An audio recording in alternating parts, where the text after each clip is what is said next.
अस्सलाम वालेकुम नाज़रीन, मैं हूं अरसलान कोकर। PSL 6 की स्पेशल ट्रांसमिशन का सिलसिला सेक्स टेलीविजन पर जारी और सारी। आज इंतहाई फैंटास्टिक मैच हुआ और मेरा ख्याल है PSL की तारीख का अब तक 6 सीजन्स का ये जो छठा सीजन तक सबसे बेहतरीन मैच हुआ।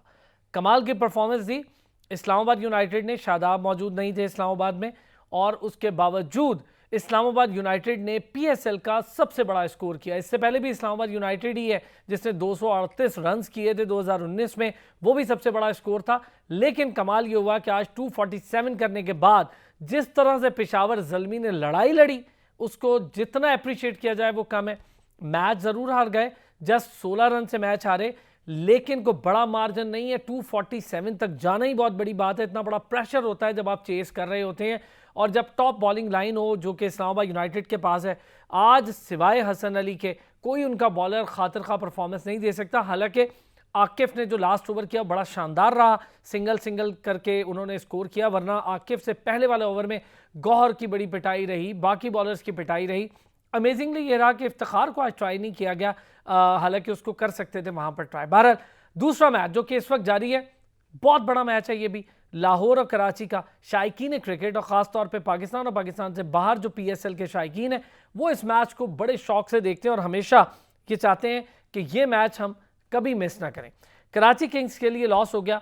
कराची किंग की पहली विकेट जल्दी गिर गई। बाबर आजम खड़े हैं और सारे खदशात दूर हो गए।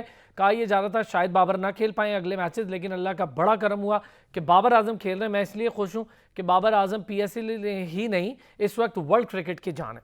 मुझे स्टूडियोज़ में ज्वाइन किया है अरसलान शिराजी ने, सीनियर स्पोर्ट्स जर्नलिस्ट हैं। कराची से हमें ज्वाइन किया है रियाजुद्दीन ने, सीनियर स्पोर्ट्स जर्नलिस्ट भी हैं, एनालिस्ट भी हैं, कमेंटेटर भी हैं। रियाज भाई बहुत शुक्रिया। अरसलान आपका भी बहुत शुक्रिया। थोड़ी देर में हमें हमारे एक और दोस्त और हमारे बड़े सीनियर एंकर पर्सन भी हमें ज्वाइन कर लेंगे। अरसलान पहले तो ज़रा पहले मैच की बात करें, उसके बाद मैं बाकी कोयटा ग्लैडिएटर और दीगर पे बात करूंगा। सर कमाल नहीं हो गया? सर बहुत ही अच्छा मैच।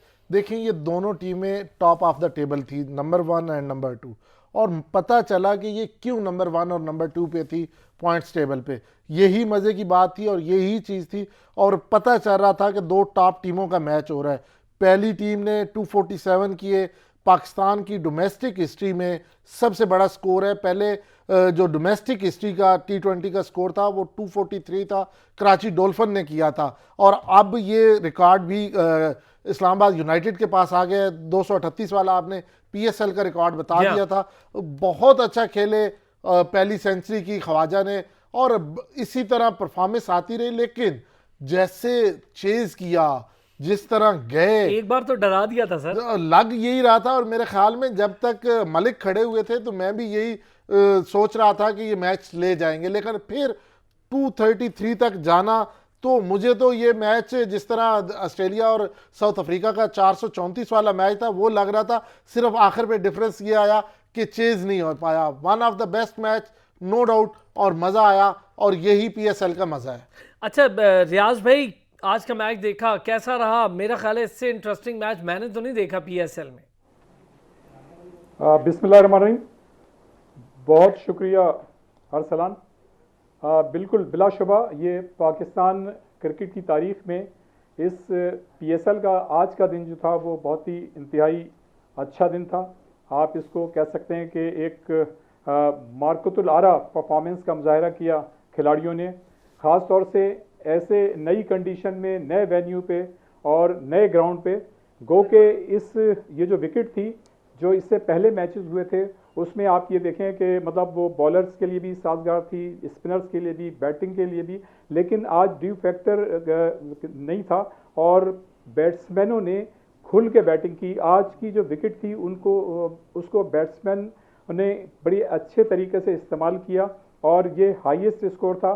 मैं ये समझता हूँ कि ये एक नई हिस्ट्री क्रिएट हुई है, और उसकी एक ख़ास वजह ये थी आज के मैच की कि इस्लामाबाद की टीम जो है वो इंतहाई कंफर्टेबल पोजीशन में थी, और वो एक ऐसी टीम है जिसने इससे कबल भी 2 मरतबा इस PSL को जीतने का एजाज़ हासिल किया है, तो उनको एज भी हासिल था, काफ़ी कॉन्फिडेंट थे।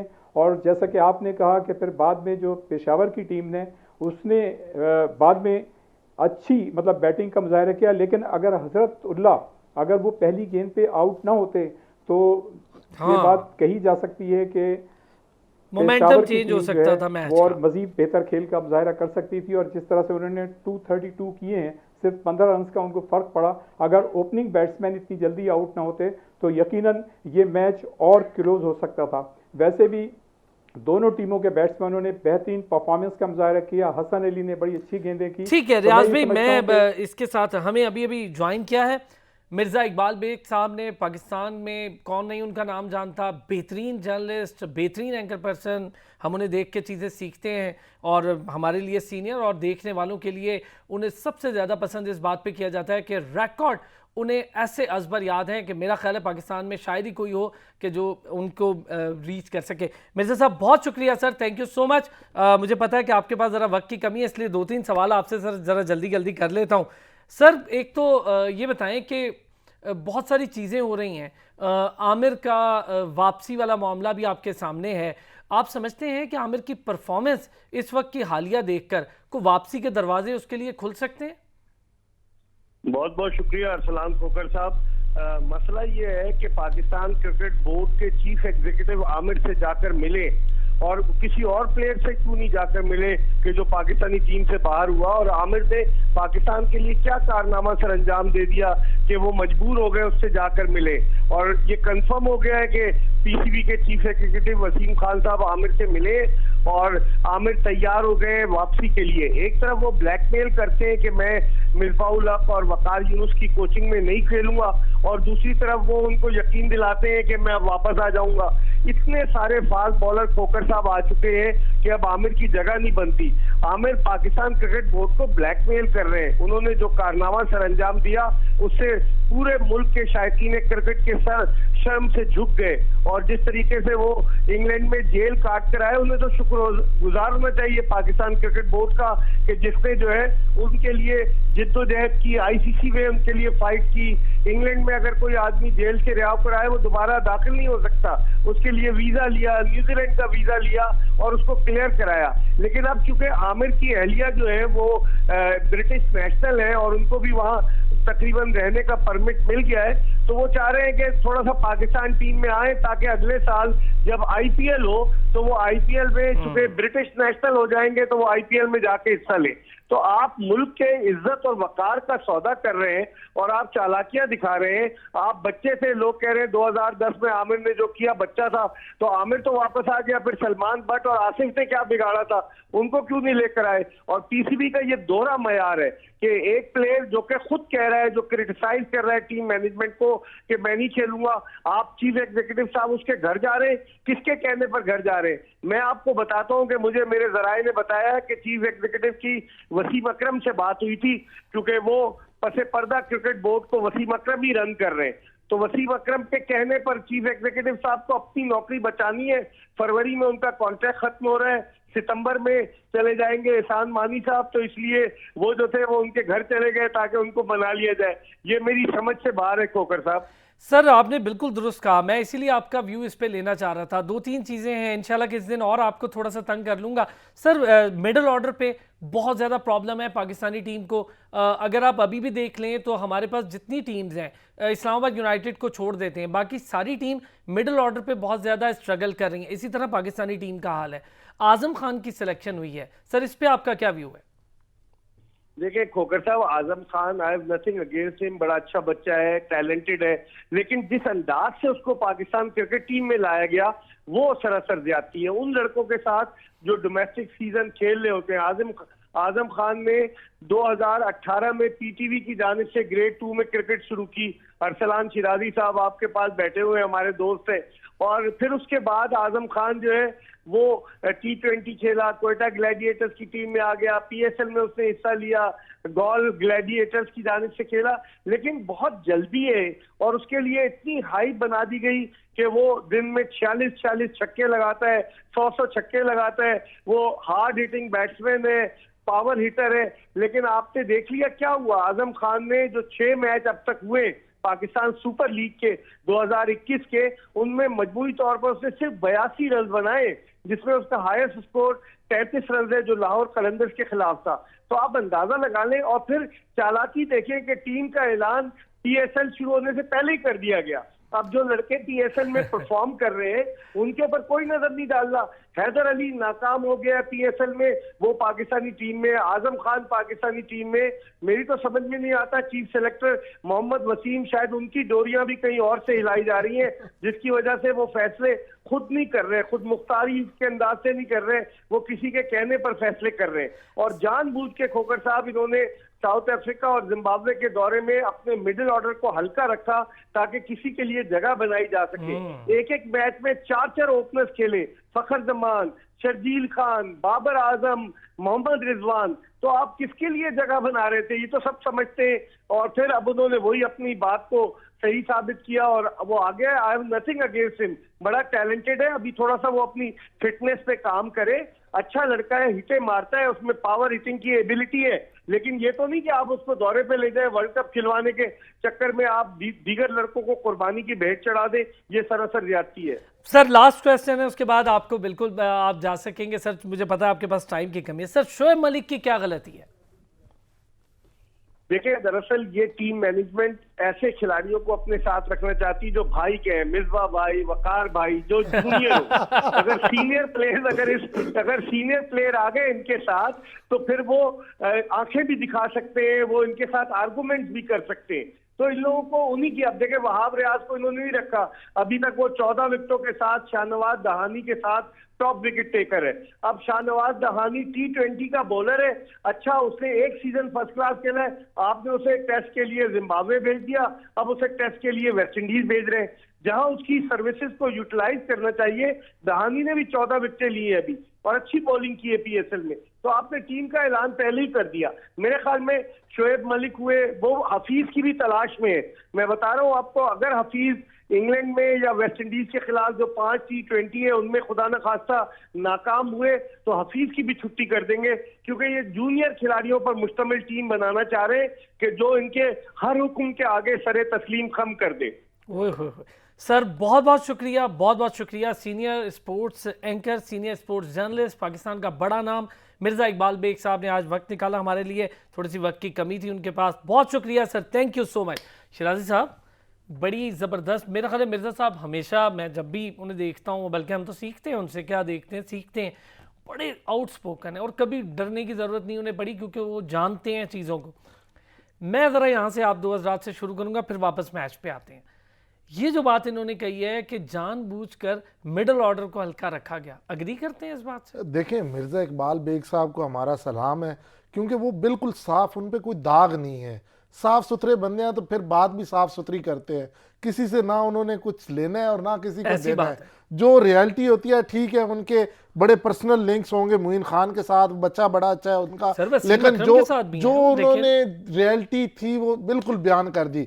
जो थोड़ा सा उन्होंने वो वसीम खान वाला तो बता दिया। यहाँ पे भी जो सिलेक्शन वाली है ना, ये 3 Ws है और एक जो W है वो बाकी 2 Ws को चला रहा है। ये तीनों वसीम है और जो हमारा सीनियर वसीम है वो बाकी दोनों वसीम्स को चला रहा है। अच्छा। और ये बिल्कुल बात ठीक है। जब ये दौरा होने जा रहा था तो मैं मुख्तलिफ टीवी चैनल्स पे जब मुझे मौका मिला तो मैं यही कह रहा था कि ये पाकिस्तान की तारीख का सबसे वीकेस्ट जो है मिडल ऑर्डर है जो गया था उस साउथ अफ्रीका और जिम्बाब्वे के दौरे पे।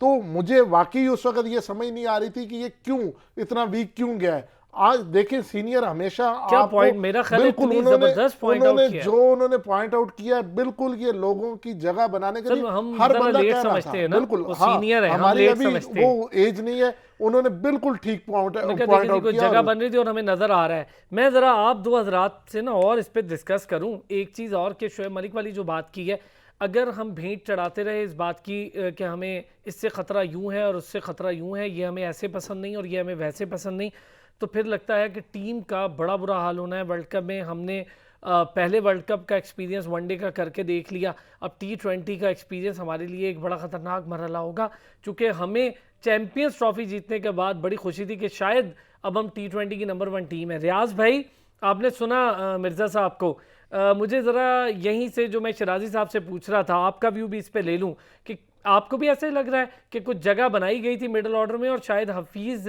को भी किसी वक्त बाहर करने के लिए कोई मौका मिल जाए? जी बिल्कुल सही बात है। मिर्ज़ा इकबाल बेग साहब की बड़ी गहरी नज़र है और इससे कबल भी मतलब ये कि जितना उनका क्रिकेट में इन्वॉल्वमेंट है और जो उन्होंने तज्जिया किया, बिल्कुल सही बात की। पाकिस्तान क्रिकेट की जो सिलेक्शन कमेटी है, आप ये देखें, इससे कबल भी कमोबेश वो इसी तरह के फैसले करती रही है और हमेशा वो अपने फैसलों में एक ऐसा मार्जिन और प्रोविजन रखते हैं जो आगे चल के उनको मदद करे और वो उसी तरह से फैसले करते रहें। तो मिर्ज़ा इकबाल बेग ने जितनी भी बातें की हैं, चाहे वो आमिर से मुताल्लिक की हैं या शोएब मलिक से मुताल्लिक की हैं, वो सारी बातें बिल्कुल सही हैं और इसी तरह से ऐसा है। जहाँ तक हफीज़ की बात है, आपको याद होगा कि पिछले दिनों हफीज़ ने बोर्ड के खिलाफ भी बात की थी और जाहिर है वो दूसरी लीग खेलने के लिए जा रहे थे।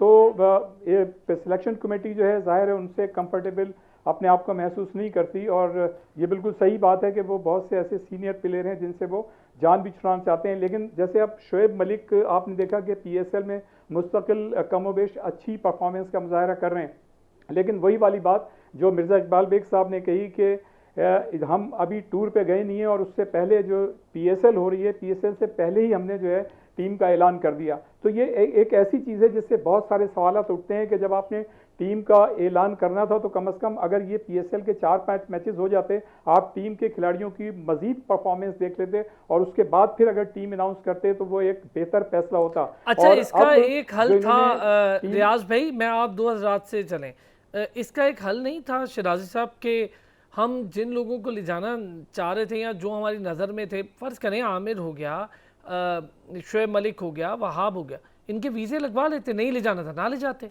वीज़े लगवा लेते। वीज़े लगवाने का मेरा मतलब कई लोगों के तो हैं ना, लेकिन वैसे क्या है, वो अपनी जगह पे, लेकिन आपको क्या जल्दी पड़ी थी? 20 तक कर लेते सर, 20 तारीख 19-20 तक आपके सामने पहले 10 यानी जो लीग मैचेस हैं 10-10 वो कंप्लीट हो जाते, उसके बाद आप कर लेते। शाहनवाज धानी ने परफॉर्मेंस दी, जिन्होंने परफॉर्मेंस नहीं दी वो आपके सामने आ जाते। हैदर हैदर को आज ड्रॉप कर दिया गया, कर दिया गया हैदर को और उसकी जगह इमाम को लिया गया, तो ये बड़ी बात है। और इसी तरह जिस तरह अभी मिर्ज़ा इकबाल बेग साहब कह रहे थे कि उसका देखे 33 उसके यानी हाईएस्ट रन है और 5-6 मैचेस में सिर्फ 82 स्कोर किए हैं। आजम खान की बात कर रहा हूँ। तो आपने ये चीज़ें मेरे ख्याल में इससे भागने के लिए, इससे नज़र चुराने के लिए आपने जल्दी ये कर दिया था अनाउंस। आपको पता था कि अगर यहाँ पे कोई फ्लॉप हो गया तो हम उसे नहीं रख पाएंगे जिसके लिए हम जगह निकाल रहे थे। तो मेरे ख्याल में यही वजह थी जिसकी वजह से इतनी जल्दी की गई। रियाज भाई, एक दो मामलात होते हैं जो हमारे साथ हमेशा जुड़े रहते हैं, एक सिलेक्शन का मामला और दूसरा प्लेइंग 11 का मामला। सिलेक्ट हो जाते हैं काफ़ी दफ़ा बहुत से लोग, जैसा कि जब अनाउंस हुआ तो चीफ सेलेक्टर ने कई लोगों को अनाउंस कर दिया। कामरान गुलाम बेचारा बाहर ही बैठा रह गया, खेला नहीं। फिर ये जो प्लेइंग 11 वाला मामला है ये बिल्कुल अलग एक मसला है, और जो सिलेक्शन है वो अब एक अलग मसला है। वो कहते हैं हमने सिलेक्ट तो कर लिया, देखें आप जितना मर्जी शोर डाल रहे थे कि इसको तो हमने कर लिया, ताबिश को भी कर लिया, बेशक उसको खिलाए ना खिलाए, कर तो लिया। जी बिल्कुल ऐसे ही है। असल में जो PCB की सिलेक्शन कमेटी है, बिल्कुल उनका जो है हमेशा से ऐसे ही रहा है और उन्होंने करना वही होता है जो उनके जाहिर है जो 4-5 लोग हैं, जैसा कि अभी शिराजी साहब ने भी कहा कि ये जो 3 W's हैं वो इस तरह के फैसले करते हैं और एक जो W हैं वो बाहर से मतलब उनको बताते हैं। तो ये सारा मामला ये है कि जाहिर है इनके जो अपने लोग हैं उनको वो एकोमोडेट करते हैं, फैसिलिटेट करते हैं, और उसमें होता ये है कि जो बिल्कुल टैलेंट है, जिसने आउटस्टैंडिंग परफॉर्मेंस दी है, वो लड़के जो है पीछे रह जाते हैं। और जो आपने बात की कि प्लेइंग 11 अलग होती है और वो ये कहते हैं कि जी हमने टीम में लड़के को ले लिया है, तो ये एक मतलब एक जस्टिफिकेशन बनाने की कोशिश करते हैं, लेकिन जो उनके मकासद होते हैं वो अपनी जगह पर होते हैं। तो आप ये देखें कि इससे कबल जो सिलेक्शन कमेटी काम करती रही है, जैसा कि फवाद आलम के साथ आपने देखा कि क्या हुआ सिलेक्शन, जिस तरह से इंज़मामुल हक ने उनके साथ सलूक किया और बाद में फिर उन्होंने ऐसी परफॉर्मेंस दे दी कि अगर कोई और क्रिकेट बोर्ड होता तो वो उनसे माजरत जरूर करता, लेकिन क्रिकेट बोर्ड ने उनसे कोई माजरत नहीं की। अच्छा, तो आसिम कमाल एक प्लेयर था, आसिम कमाल के साथ भी ऐसा ही हुआ। को मद्देनजर रखा जाता है और मैं ये समझता हूँ कि ये हम जो है इसमें लैग कर रहे हैं और हमें इस चीज़ को मद्देनजर रख के इसमें अच्छे और बेहतर फैसले करने चाहिए जो जिससे हमारी क्रेडिबिलिटी बने। इसलिए कि देखें अब हम PSL करने जा रहे हैं, एक बड़ा अच्छा ब्रांड बन गया है, दुनिया में एक सॉफ्ट इमेज जा रहा है, लेकिन अगर हम इस तरह की चीज़ें करेंगे तो उससे जो है न सिर्फ आपकी क्रेडिबिलिटी खराब होगी, बल्कि जो टैलेंटेड प्लेयर्स हैं वो जो है ज़ाया होंगे, और ये किसी तरह से भी अच्छी बात नहीं होगी। और ये सिर्फ और सिर्फ इसलिए होता है कि जो सिलेक्शन कमेटी या पीसीबी के जो अपने लोग होते हैं, गो के पीसीबी ने बड़े अच्छे फैसले भी किए, लेकिन जो उनकी सिलेक्शन कमेटी है वो बाज़ औक़ात इस तरह के फैसले करती है कि वो ज़ाहिर उनके पास कोई ऐसी जस्टिफिकेशन नहीं होती है, और टीम भी मतलब बोर्ड भी बदनाम होता है, और टीम जो है वो परफॉर्मेंस पेश नहीं कर सकती जो कि उसे करनी चाहिए।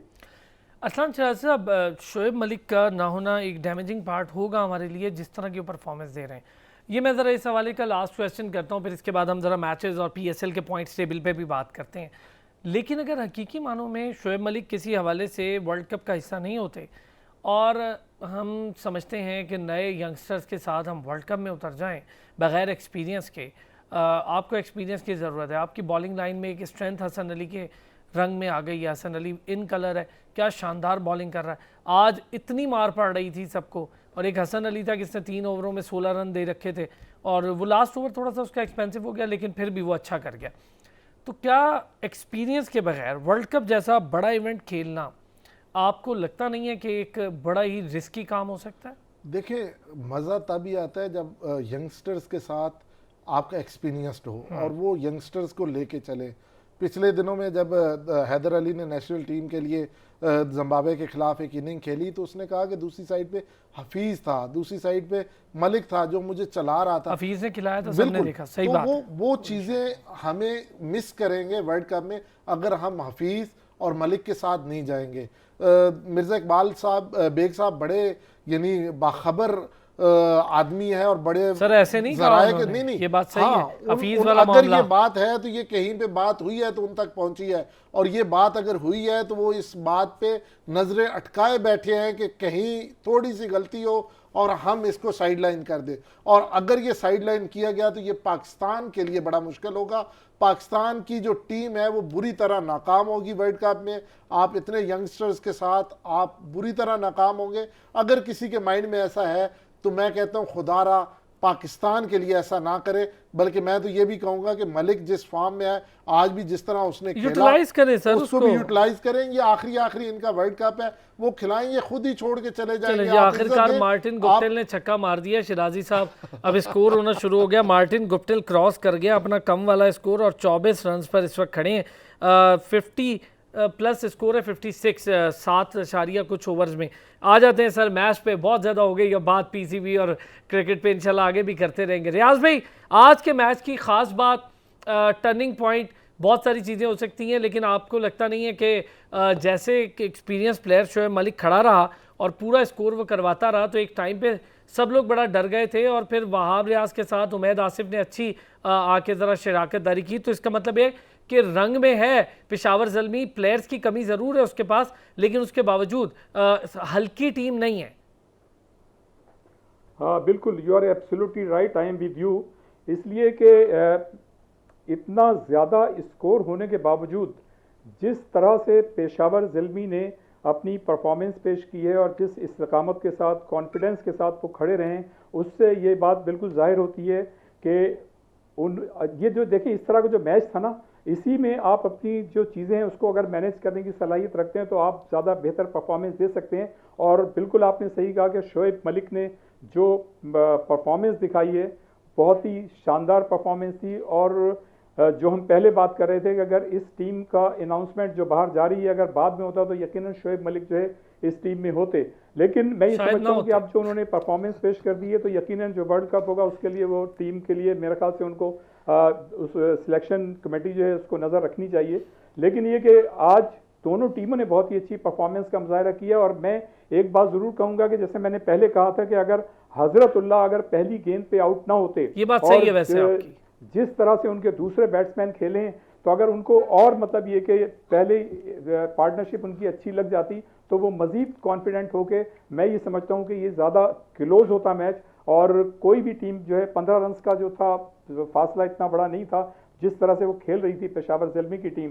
तो मैं ये समझता हूँ कि आज के दिन पाकिस्तान और पीएसएल की तारीख का एक बहुत बड़ा दिन है, और इस तरह की परफॉर्मेंस से हमारे नौजवान जो हैं वो बहुत कुछ सीखेंगे। और पीएसएल में जिस तरह से आप देखें, जब से पीएसएल शुरू हुई है हमारे काफ़ी खिलाड़ी जो हैं लाइमलाइट में आए हैं और उनको मुख्तलिफ पाकिस्तान की टीमों से खेलने का मौका भी मिला है। तो ये एक अच्छा बड़ा ब्रांड है, दुनिया में एक सॉफ्ट इमेज जा रहा है। तो मैं ही समझता हूँ कि इस PSL से हमें पूरी तरह से फ़ायदा उठाना चाहिए। और आज का मैच जो है वो मार्कतो लारा मैच था और दोनों टीमों को इसका क्रेडिट जाएगा, ना सिर्फ इस्लामाबाद को बल्कि पेशावर ज़ल्मी को भी, कि उन्होंने इस मैच को यादगार बनाया। शराज साहब, अच्छी चीज़ ये कि दोनों तरफ से लड़ाई हुई, मज़े की बात ये कि दोनों ने अपनी टफनेस शो की, लेकिन आज जो उस्मान ख्वाजा की इनिंग थी सर, मज़ा आ गया। देखिए बहुत प्यारी इनिंग थी और जो आखिरी ओवर में जिस आज मेरा ख्याल है कैप्टन भी उस्मान जी ख्वाजा ही थे। बिल्कुल, मुझे ये नहीं समझ आई कि जो हमें प्रेस रिलीज या वो टिकर भेजा गया कि आज हमारे कैप्टन जो है शादाब खान वो रेस्ट कर रहे हैं, तो मुझे नहीं समझ आई कि वो किस चीज़ की रेस्ट कर रहे हैं। वो फास्ट बॉलर हैं तो वो थक गए तो वो रेस्ट कर रहे हैं, वो बड़े अच्छे बैट्समैन हैं, उन्होंने कोई सेंचुरियां कर ली हैं, इनिंग्स खेल लिया तो वो रेस्ट कर रहे हैं, या वो बहुत अच्छे ऑलराउंडर हैं और उन्होंने कोई परफॉर्मेंस दे सर दिया। रेस्ट ही करना तो बाबर करता ना, उसको चोट लगी थी। बिल्कुल, तो वो मुझे वो उसकी समझ नहीं आई। लेकिन उस्मान ख्वाजा की मैं ये बात कहूंगा कि वो आसिफ अली को ऊपर लेके आया और 14 बालों पे 43 स्कोर किए, जिसने एक मोमेंटम सेट किया, 5 छक्के 2 चौके। तो मेरे ख्याल में क्या खेला वो खुद तो कमाल कर आप देखें ना, ये होती है कैप्टनसी। आपने देखा कि एक लगी हुई थी, एक माहौल बना हुआ था, आपने फौरन उसको ऊपर ले लिया और उसने आके दिखा दिया। तो मेरे ख्याल में बड़ा अच्छा कैप्टन रहा और उसने ये पहली चीज़ भी अपनी आप नोटिस सेंचुरी भी की। करें, मैं चाहूँगा इस पर आपका भी कमेंट हो। बहुत सारी चीज़ें हमें सीखने की होती हैं। हुसैन तलत का ओवर शादाब ने आखिरी करवा दिया था, पिट गए थे, करवाया उस्मान ख्वाजा ने भी, लेकिन जिस तरह से करवाया और फील्ड सेट की, वो ओवर में एक विकेट निकल गई और हसन अली का ओवर बचा के रखा सेकंड लास्ट के लिए। कितना बड़ा फायदा हो गया, क्योंकि हसन अली ने 24-25 रन छोड़ दिए ताकि आने वाले बॉलर के लिए आसानी हो। और ये फिर क्वालिटी ये देखें कि आकिफ को पीछे रखा, यंगस्टर था।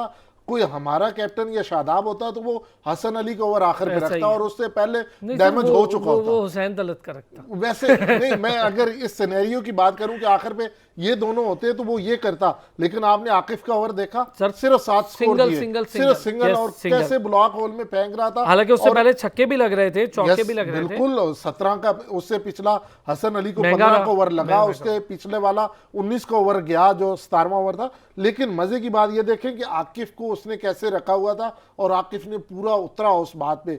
3 विकेट भी आकिफ ने ली और आखिरी ओवर भी फेंका। मैं कहता हूँ one of the best youngster, 8 महीने की इंजरी के बाद आया, अच्छा, लेकिन परफॉर्म कर रहे हैं। आप दो हजरात एक चीज़ बताएं, रियाज भाई, आज के मैच से जो बहुत सारी चीज़ें सीखने को मिली, हमें भी देखने को मिली और जाहिर है क्रिकेट जो खेल रहे हैं उन्हें भी। ऑस्ट्रेलियन ट्रेनिंग, ऑस्ट्रेलियन माइंडसेट कितना पुख्ता और कितना मजबूत होता है। उस्मान ख्वाजा मौसम से लड़ रहे थे, आने के बाद बहुत गर्मी है, पिच के चेंजेस से लड़ रहे थे, एटमॉस्फेयर ड्यू की वजह से भी लड़ रहे थे, लेकिन जैसे ही वो इन तमाम चीज़ों से कॉप अप हो गए, लड़ लिया, समझ गए, कैसे डट के उसने आज फिर मुकाबला किया। और मेरा ख्याल है चांसलेस इनिंग, क्या शानदार इनिंग खेली और कितनी स्लाइसिंगली उसने छक्के बहुत नहीं मारे, लेकिन उसने जो चौकों की बरसात की, फिर क्या ज़बरदस्त तरीके से वो गया। कॉलिन मनरो अनफॉर्चुनेटली आज फिर माशाल्लाह, वो तो कमाल प्लेयर है भाई, पता नहीं उसको क्या है, वो कंसिस्टेंटली आज 48 कर गया। मुझे वैसे ही बड़ा पसंद है कॉलिन मनरो। लेकिन आप देखें कि सर जो माइंडसेट होता है फॉरेन प्लेयर्स का, उसमें कितना डिफरेंस है, ये कितनी सीखने की ज़रूरत है जब आपके साथ ड्रेसिंग रूम शेयर कर रहे होते हैं यंगस्टर को। जी बिल्कुल, आपने सही कहा अरसलान। असल में बाहर जो उनकी ट्रेनिंग होती है और जो फिज़िकल फिटनेस होती है उस पर बड़ा जोर दिया जाता है। और जब किसी प्लेयर का फिज़िकल फिटनेस लेवल अच्छा होता है तो उसका स्टेमिना अच्छा होता है, और जब स्टेमिना अच्छा होता है तो अपनी चीज़ों को ज़्यादा बेहतर तरीके से यूटिलाइज़ करता है ग्राउंड के अंदर। और जो आपने बात की कि उस्मान ख्वाजा की और कॉलिन मनरो की, तो जाहिर है मतलब ये कि वहाँ पर जो जितने भी प्लेयर्स होते हैं, एक अच्छा साइकिट्रिस्ट जो है उनकी काउंसलिंग भी वक्तन फवक्तन करता रहता है। तो ये सारी चीज़ें मतलब ये काउंट होती हैं, और जब भी कोई उनके जो प्लेयर्स रहते हैं वो अच्छी परफॉर्मेंस का मुजाहरा करते हैं। जो आपने कहा कि जैसे नया मतलब माहौल था अबू धाबी का, और मौसम भी इंतहाई सख्त था, कंडीशंस बिल्कुल मुख्तलिफ थी, लेकिन जैसे जैसे उनको 2-4 दिन मिले और वो एडजस्ट हुए तो उन्होंने अपनी न सिर्फ परफॉर्मेंस में उनका निखार देखने में सामने आया, बल्कि वो मेंटली भी मतलब इतने अच्छे एडजस्ट हो गए कि उन्होंने सही वक्त पर सही फैसले लिए। असल में बात सारी ये होती है कि जो सिचुएशन होती है, अगर उसके हिसाब से आप फैसले लें तो वही आपकी कामयाबी की दलील होती है। और मैं ये समझता हूँ कि उस्मान ख्वाजा ने आज बेहतरीन एग्जाम्पल सेट किए। हमारे पाकिस्तानी नौजवानों के लिए जिस तरह से उन्होंने फैसले लिए और उनके फैसले कामयाब हुए और उन्होंने एक अच्छी इनिंग्स खेली। वैसे तो वो एक अच्छे बैट्समैन हैं, अच्छे खिलाड़ी हैं, इससे कबल भी वो अच्छी परफॉर्मेंस पेश करते रहे, लेकिन जो आपने बात की कि जिस तरह से जो फॉरेन प्लेयर्स होते हैं और उनका जो एटीट्यूड होता है और जिस तरह से वो परफॉर्मेंस देते हैं, तो वो नज़र आता है कि मतलब उनका एक्सपीरियंस, उनका जो एक्सपोजर होता है और उनकी जो एक्सपर्टीज़ होती हैं वो खेल में मतलब उसका रिफ्लेक्शन नज़र आता है। और ये एक बड़ी अच्छी चीज़ है। मैं ये समझता हूँ कि अब जो हमारे अपकमिंग नौजवान आ रहे हैं उनको इन प्लेयर्स से, जो फॉरेन प्लेयर्स हैं, ख़ासतौर से उस्मान ख्वाजा की जो आपने मिसाल दी, इनको सामने रख के उनसे सीखना चाहिए और अपनी परफॉर्मेंस को और बेहतर करना सर, बाबर आजम से नहीं सीख रहे? मैं तो हैरान हूँ, दुनिया का बेहतरीन प्लेयर है। अभी थोड़ी देर पहले मैं जब मैच देख रहा हूँ तो मुझे ये अंदाज़ा हो रहा है, एक बॉल बाबर आजम को लगती है और उस बॉल के लगने के फौरी बाद बाबर आजम अगली बॉल पे चौका मारता है, डरता नहीं है। उससे पहले उसको पाँव पे चोट, अभी कैच ड्रॉप हो गया बाबर आजम का। गुड लक है कराची किंग्स की कि कैच ड्रॉप हो गया और हारिस रऊफ ने कर दिया बाबर आजम का कैच ड्रॉप। तो क्या शिराज साहब, यही बात जो मैं ऑस्ट्रेलियन माइंडसेट की कर रहा हूँ, न्यूजीलैंड के प्लेयर्स हैं, टॉप क्लास प्लेयर्स हैं, Usman Khawaja world class player है, और मेरा ख्याल है अगर उस्मान ख्वाजा के साथ वहाँ पे पॉलिटिक्स ना हुई होती तो अभी भी टीम में ही होता। वो तो एक पॉलिटिकल मामला चल निकला। क्या ये हमारे कैप्टन के लिए भी, शादाब जो हैं यंगस्टर्स, उनके लिए सीखने का मौका नहीं था कि कैसे उसने आज चलाया, इतना बड़ा स्कोर चेज होते होते बचा है? सर यार अरसलान, हमारे प्लेयर्स में एक मसला है, हमारे प्लेयर सीखना नहीं चाहते। वो समझते हैं वो अभी उन्हें यानी सब कुछ आ गया। मैं अपनी जबान में कहूँ कि जुमा 8 दिन आए हुए होते हैं टीम में, तो वो कहते हैं वी आर परफेक्ट, हमें किसी से सीखने की ज़रूरत नहीं है, लोग हमसे सीखे। यही सबसे बड़ा मसला है। जबकि ऑस्ट्रेलियन या न्यूजीलैंड या इंग्लैंड के प्लेयर की बात करें तो वो आखिर तक सीखते रहते हैं और वो कहते हैं कि हम तो अपने यंगस्टर से भी सीखते हैं। और यहाँ पे हम अपने यंगस्टर से कुछ सीखने की बजाय हम कहते हैं ये हमारी इंसल्ट है कि वो हमें कुछ बताएगा या हम उससे कुछ सीखेंगे। तो ये हमारे साथ यानी एक मसला है और जब तक ये मसला रहेगा तब तक हालात बेहतर नहीं होंगे। अच्छा, कैच ड्रॉप बहुत हो रहे हैं रियाज भाई। अभी थोड़ी देर पहले मैंने देखा आज बाबर आजम के 2 कैच ड्रॉप हुए। ये तो बड़ी, बाबर आजम के 2 कैच ड्रॉप करना मतलब आप 70-80 रन ड्रॉप कर गए और बड़ा आपने गड़बड़ कर ली। ये बताएं रियाज भाई, कैच ड्रॉप होना, ज़रा फील्डिंग स्टैंडर्ड पे भी हमें बात करनी चाहिए। हम बॉलिंग पे बैटिंग पे कर रहे हैं, फील्डिंग स्टैंडर्ड हमारे यंगस्टर्स का कोई बहुत अच्छा नहीं है। मैं वकास की बात करूंगा, उसने रॉन्ग टाइम पर एक कैच ड्रॉप किया कॉलिन मुनरो का और उसके बाद कितना बड़ा डैमेज हुआ कि 190 चेज हो गया, और वो कितनी खतरनाक बात थी। जी बिल्कुल अरसलान, फील्डिंग जो है वो बड़ा वाइटल रोल अदा करती है किसी भी टीम की कामयाबी या नाकामी में। आप इसी पीएसएल को देखें, कल भी जो हमारा मैच हो रहा था उसमें आप देखें कि जो कैच ड्रॉप हुए हैं उसके बाद जो है सिचुएशन जो है बिल्कुल चेंज हो गई और आज भी बड़ी अहम मौक़ों पे जो है कैचेस ड्रॉप हुए हैं। तो ये असल में बात होती है फिज़िकल फिटनेस की। हम जितनी जो हमारी जो फिज़िकल फिटनेस है हमारे प्लेयर्स की, जो इंटरनेशनल मेयार है इस वक्त उसके मुताबिक नहीं है और जाहिर है यहाँ पे फॉरेन प्लेयर्स भी खेल रहे हैं और अब जो पीएसएल का स्टैंडर्ड है वो मज़ीद बेहतर होता चला जा रहा है। हमारी मतलब जो बैट्समैन हैं वो अच्छी परफॉर्मेंस का मुजाहरा कर रहे हैं और हमारे तमाम बॉलर्स और तमाम जितने भी खिलाड़ी हैं इस वक्त वो कोशिश कर रहे हैं कि बेहतर से बेहतर परफॉर्मेंस का मुजाहरा करें। इन हालात में आप ये देखें कि हमारी फील्डिंग जो है उसका वो मेयार नहीं है जो हमारी बैटिंग का या बॉलिंग का मेयार है। तो मैं ये समझता हूँ कि इसमें हमें अभी बड़ी काम करने की ज़रूरत है और इसकी मेरे ख्याल से बुनियादी वजह शायद ये भी है कि हमारे जो ग्राउंड हैं और हमारे जो खिलाड़ी हैं जब वो ग्रास रूट लेवल पे अपनी क्रिकेट को शुरू करते हैं तो वहाँ पे पथरीले मैदान होते हैं। तो एक मतलब ये बात तो अपनी जगह तय है कि हमारी फील्डिंग का मेयार वो नहीं है जो होना चाहिए इस लेवल पे आने के बाद, लेकिन हमारी जो बुनियाद है वो असल में हमारे बच्चे उस ग्राउंड से शुरू करते हैं जहां पथरीले ग्राउंड होते हैं तो वो डाइव नहीं मार सकते और मतलब ये कि ज़्यादा एक्स्ट्रा ऑर्डिनरी वहाँ पे फील्डिंग या भाग नहीं सकते। तो ये जो चीज़ें हैं वो इनहेरिट करती हैं और आगे जाके फिर हमारे प्लेयर्स जो हैं वो हिचकिचाते हैं ज़्यादा डाइव मार के या मतलब भागने से। तो मैं ये समझता हूँ कि फिजिकल फिटनेस जो है उस पर हमें तवज्जो देनी चाहिए और जो मौजूदा मेयार है इंटरनेशनल उसको जरा मैच करना चाहिए। सर जरा पॉइंट टेबल की बात हो जाए आप सब हजरात से। शिराजी साहब, पॉइंट्स टेबल बड़ी तेजी से तब्दील, पेशावर ने अपने मैच एंड कर लिए 10 पॉइंट्स के साथ, खेली अच्छा लेकिन रन रेट बेहतर कर लिया। सबसे डेंजर जोन में आपको कौन लग रही है? डेंजर जोन में ये जो अभी मैच हो रहा है ना ये बड़ा इंपॉर्टेंट है। अगर तो कराची हार जाता है तो फिर आप कराची को बाहर समझे क्वेटा के साथ, डेंजर जोन है। डेंजर नहीं, फिर ये दोनों टीमें आउट है। क्वेटा तो ऑलरेडी हो चुकी है और अगर कराची आज रात का मैच हार जाता है लाहौर से तो फिर कराची भी आउट है। रीजन क्या है कि रन रेट? कराची 8 मैचों के साथ 6 पॉइंट है, जबकि जो मुल्तान सुल्तान सर अगर है 2 जीत गया तो 10 हो जाएंगे। 10 हो जाएंगे। तो मुल्तान सुल्तान 8 में 8 है और उसके 2 मैचेस हैं, अगर वो दोनों जीतता है तो वो 12 पॉइंट पे चला जाएगा और वो एक भी जीतता है तो 10 में 10 उसका हो रन रेट जाएगा। और बेहतर है। ये अगर एक जीतते हैं एक हारते हैं तो ये 8 पे जाएंगे। तो मेरे ख्याल में आज का मैच डू एंड डाई है फॉर कराची किंग्स। अगर तो हार गए तो ये आउट है। सर अगर लाहौर जीत- के लिए भी मुश्किल हो सकती है। लाहौर के लिए फिर वो 10 के पे मुश्किल हो जाएगी ना। 10 पे 3 टीमें पहुंच जाएंगी। अगर एक दोनों जीत जाती है कराची, एक जीत जाती है मुल्तान और एक हार जाती है, तो ये तीनों और चौथी वो भी टीम 10 पे खड़ी है क्योंकि जल्दी आपने पेशावर, पूरे यस, कर चुकी है। यस। तो फिर इन चारों टीमों में से 3 टीमें रन रेट की बुनियाद पे जाएंगी। ओए तो वो होए बड़ा खिचड़ी मिक्सचर है। बन गई लेकिन है। आज रात का मैच बड़ा इंपॉर्टेंट यानी है। ये डिसाइडर है। जी बिल्कुल डिसाइडर है। ऐसे समझ आ जाएगी कि ये खिचड़ी पकनी है, ये चीजें सीधी होनी क्या है। कहते हैं रियाज भाई? बात तो बड़ी जबरदस्त और बड़ा अच्छा एनालिसिस किया है शिराजी साहब ने। जी बिल्कुल, शिराज साहब ने बड़ी सही बात की है। और मैं ये समझता हूँ कि आज का कराची और जो मैच है लाहौर का, ये कराची के लिए एक चैलेंजिंग मैच है।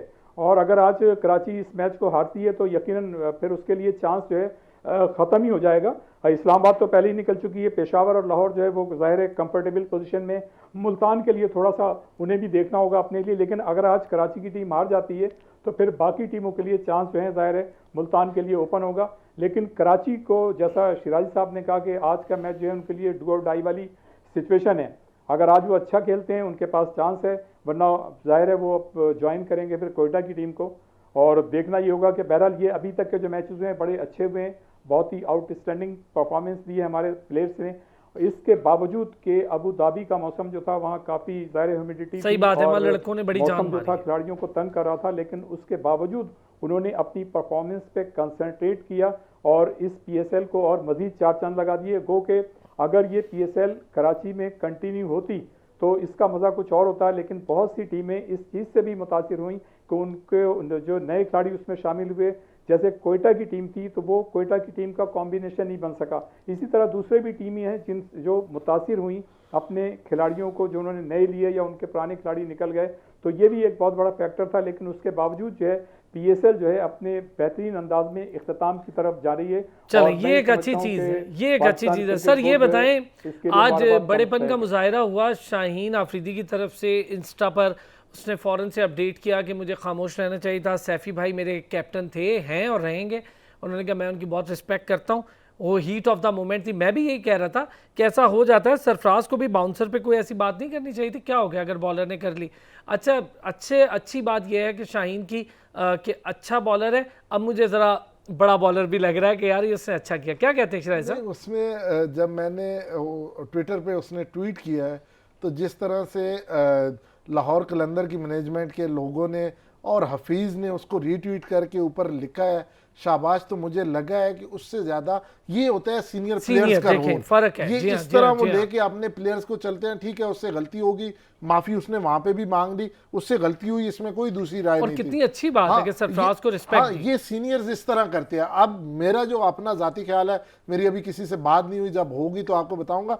इस सारे ट्वीट में, इस सारी माफी में जो किरदार है वो मोहम्मद हफीज का है। No doubt। हफीज ने बताया कि तेरा कैरियर अभी स्टार्ट हुआ है, तूने बहुत आगे जाना है, तुम इन छोटे झगड़ों में ना पड़ो well done। और सीनियर्स की इज्जत करो। होना और ये चाहिए कर टीम दो। में। क्या हुआ, एक ट्वीट से क्या हुआ? कुछ भी नहीं हुआ, लेकिन वो इज्जत बहाल हो गई। और सब शाहीन को बहुत अच्छा कह रहे जी, हैं, मुझ बिल्कुल, समेत सारे बिल्कुल। कह रहे हैं। यही चीज़ रियाज है। भाई, एक आप नहीं देखते गैर ज़रूरी हमारे यहाँ जंग शुरू कर देते हैं खित्ते बनाकर, कराची लाहौर, कराची कोयटा, कराची ये अजीब सी बात, ये वैसे अच्छी चीज़ नहीं है।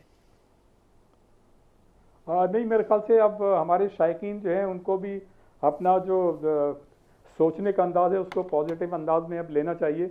इसलिए कि दुनिया में बहुत सी चीज़ें चेंज हो रही हैं, हमें टॉलरेंस और पेशेंस से काम लेना चाहिए। और जैसा कि आपने बात की कि शाहीन शाह आफरीदी ने जो है वो माफ़ी मांगी है सरफराज से, तो बिलाशुबा उन्होंने एक बहुत अच्छा काम किया है। शाहीन शाह आफरीदी में बड़ा पोटेंशियल है और उनकी क्रिकेट अभी बाकी है और वो यकीनन अच्छी परफॉर्मेंस का मुजाहरा करेंगे आगे जाके। खेल के दौरान ये चीज़ें होती हैं, होनी नहीं चाहिए, लेकिन ये अच्छी बात है कि उन्होंने जल्दी माफ़ी मांग ली। या मैं जो शाहनवाज धनी है उनकी भी मैं बात करूंगा, जब उनका बाउंसर सरफराज पे लगा था तो धनी ने उसी वक्त उनको जाके जो है एक्सक्यूज किया था। तो ये सर मुझे लग रहा है एक चीज मिसाल आपको मैं जाते जाते आपने अच्छी कही कि ये उसने वाकई किया, तो ये अच्छी चीज़ है। मैं आप दोनों हजरात को भी बता दूं, बाबर आजम का बल्ला चल रहा है और राशिद खान पे चल रहा है, चौका चौके लग गए। राशिद खान थोड़ा सा परेशान हो गया और बाबर के आगे खेलेगा तो होगा। सर एक सेगमेंट की तरफ जाएंगे जहां आजकल लीग की गहमा गहमी है, साथ ही साथ एक सवाल लोगों की जबान पर है कि कौन बनेगा दागों का चैंपियन। बहुत से ऐसे लोग हैं जो एड़ी चोटी का जोर फील्ड में लगा रहे हैं दागों की फिक्र किए बगैर, और इसी के हकदार ठहरेंगे एक शानदार दागों की चैंपियन ट्रॉफी के और कैश इनाम के। तो देखते हैं आज के मैच में कौन कौन आया इस दागों की चैंपियन की रेस में सर फहरिस्त। लकी रहे। It's gone Mark. Oh dear. Oh no. Oh no. बॉन्डी हो गई क्या? Oh. Just keep adding distance. बहुत बहुत शुक्रिया नाजरीन आपका भी, अरसलान शिराजी आपका भी बहुत शुक्रिया, रियाजुद्दीन साहब हमारे साथ कराची से रहे, बहुत शुक्रिया, मिर्जा इकबाल बेग साहब ने भी आज टाइम दिया, उनका भी शुक्रिया। कल फिर होगी आपसे मुलाकात स्पेशल ट्रांसमिशन PSL की।